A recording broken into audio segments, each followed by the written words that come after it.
So we ended our last presentation with President Kennedy announcing that we are going to go to the moon. Now, he had talked with some of his advisors about what can we do, because Soviets launched the first satellite into orbit and we followed. Soviets launched the first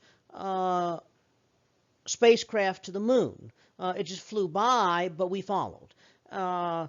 Soviets launched the first man into orbit around the Earth, and we followed. So here we are in the Cold War. We're trying to convince other nations that we are technologically superior, and we seem to be falling behind. Now, there are some things here that are different. We did launch a spacecraft to Venus, and the Soviets followed that, but our spacecraft did a whole heck of a lot more than theirs did. And the spacecraft that we did send to the moon were doing somewhat more science than the Lunar spacecraft that the Soviets were initially sending to the moon. And likewise, our Explorer 1 spacecraft did a lot more science than the Sputnik spacecraft did. And so, we did, have a little bit of advantage there, but we wanted to do something big.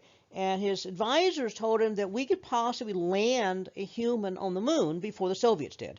So he made the pronouncement that we're going to do that. Now, of course, once he did that, the Soviets in private started their own moon program to try to get to the moon. To get there is a multi-step process. We can't just build a spacecraft and go to the moon because, well, we're not really sure how to do that. So Project Mercury was the first manned missions for America into space. The Soviets followed Vostok with some other spacecraft that actually was the first space stations. And so they launched the first space stations, and then we followed with more Mercury missions, longer duration Mercury missions. Soviets launched, we launched Gemini. Gemini was a program in which 2 astronauts were in a large rocket, a larger rocket than the Atlas, and so the Titan missile was used, and it put a larger spacecraft, and not that much larger, still pretty tiny. And they had extended missions, 2 astronauts. They realized that it was not possible to launch a very large spacecraft, land on the moon, and then take back off again. We didn't have enough fuel. So what would happen is the spacecraft would go to the moon, and a little small lander would go down and land, and the bigger spacecraft would keep orbiting the moon. The lander would come back up, and then they'd come back to Earth. Okay, but to do that, spacecraft had to actually somehow find each other in space and then dock. No one ever done that before. I mean, how do you dock a spacecraft? There's nothing to push against or anything like that. How do you orient it and actually have spacecraft find each other in the vastness of space, and then secondly, actually grab hold of each other? And so the Gemini tested that. They actually launched 2 of them at once, and they were able to find each other and wave at each other. They also launched a target vehicle, which the Gemini went up and grabbed and pushed around. So they wanted to do that. Also, you had to eat and drink. You're going to be gone for a while to get to the moon and back, so you had to be able to eat and drink, and they didn't know, if the human body would be able to do that and actually function for extended periods in space. And so the Gemini would be up there in some cases for, a week or 2 weeks to show how the human body actually behaves in space. Could you swallow? Could you eat? Could you go to the bathroom? I mean, how do you do all that stuff in space? And so they had no idea about any of that. Also, would you survive passing through the Van Allen belts? Well, they thought you did, but how do you know for sure? Well, you send a Gemini spacecraft, 2 astronauts on board through the Van Allen belts and see if they survive. Okay, and so there were a variety of things that were happening like that. In the meantime, we kept sending Rangers to the moon. The Rangers just slammed into the moon, but they took high-resolution pictures right up until impact. The Lunar Orbiter spacecraft orbited the moon, took pictures from above, and the idea was to find smooth places to land. If you land in a boulder field, your spacecraft is likely to fall over and then the astronauts die. You land, if the ground is too soft, then you sink into it, you can't take off again, the astronauts die. So you want to make sure that the surface is able to support landing. And so the Lunar Orbiter looked for smooth places to land, and then the Surveyor was our first soft lander. So the Surveyor came in, fired retro rockets, slowed down, and gently landed on the surface. Well, that's the plan. Actually, first couple of them didn't work right, and they crashed into the surface. Okay, but two-man spacecraft, Gemini, Titan rocket right there, and so here's the Gemini spacecraft, and you've got the part here that the astronauts were in, actually were in right here, and then electronics and parachutes and things up there, and then the back part was what we call a service module that contained the oxygen and the water and the batteries and engines and everything to maneuver the spacecraft in orbit and keep them alive for the time that they're going to be up there. Now, they jettisoned that, and only that black part in the front came back to Earth. Okay. And then the Ranger spacecraft, like I said, they just crash into the moon, splat.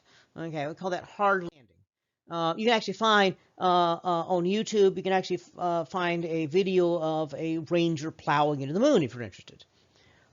Surveyor spacecraft. The surveyors were soft landers, and they would scout for actually what to do. They'd land, they had robotic arms that would stick out, scoop the surface to see what kind of consistency the surface was, cameras to show pictures of what was available, what things looked like at the surface, the sort of landscape you're dealing with, other kind of instruments to measure radiation and temperature at the surface, and so forth. So the Rangers, the surveyors landed.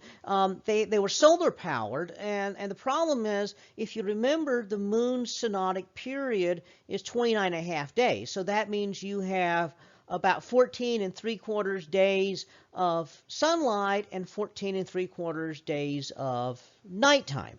And so during the 2 weeks of night, the batteries ran down, and then the spacecraft was dead at that point because it didn't even, even with solar panels, they couldn't resurrect it. It got too cold at night, the electronics froze, so they would land as close as they could to lunar dawn, and then when the sun set on it, then the spacecraft was lost and inoperative from that point on. The technology did not exist at that time to have it survive for the length of time, it would take to go through the lunar night. The Lunar Orbiter, high-image spacecraft of the moon, looked for smooth landing sites. Okay. Now, we actually weren't the first one to land soft on the moon because the Soviets actually sent a Luna spacecraft there, and it fired retro rockets as it landed. Now, their first soft lander was kind of a cheat because the spacecraft actually was crashing into the surface, and just as it crashed in, it ejected something that rolled off to the side and popped open and had cameras on board and sent back pictures of the surface and made it look like they landed softly, but that was kind of a cheat. Now, they later did land softly. And in fact, some of the last spacecraft they sent had a scoop that would reach out, scoop up a container of soil, and shoot it back towards Earth. Okay. In total, dozens of lunar spacecraft were launched. Officially 24, but probably closer to 36 or more. They didn't all work, and some of them, weren't claimed, and they were given different names or something like that. But of the ones that officially went to the moon, about 24. Okay. So, as I said, Project Apollo, the direct to the moon, land and take off would take way too big of a rocket. We didn't have anything that big, or we couldn't build anything that big. They could land under its own power with that much weight that it'd take to get back to Earth. And so the only option is a rendezvous mission. So a small lander would land, and then the big thing would take off and come back. The big thing would orbit, and then they'd take off, they'd dock in space and come back. So 3 astronauts went to the moon. 1 stayed orbiting the moon in the mothership, and 2 landed and did experiments on the surface. They come back. So we still needed a big rocket to do all that. A rocket bigger than anything else. And so turns out that Wernher von Braun was the one that designed the big rocket. And he had actually been planning this rocket for a long time. Even back when he was working in Germany, he was thinking about what would it take to get to the moon, because that's really what he wanted to do. He really didn't want to build missiles for Hitler. He wanted to build moon rockets, but no one would pay him to do moon rockets. So he just practiced building the other rockets until he could get the idea of rocketry down.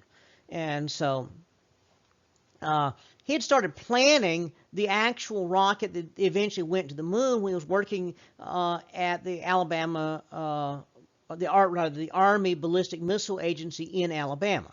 And so at that point, it was, the Jupiter missile was what we were using as a weapon, and he was building something that he called Saturn. And so Saturn family of rockets. And so the Saturn V is what actually went to the moon. And that was Project Apollo. So that's what we'll be talking about next.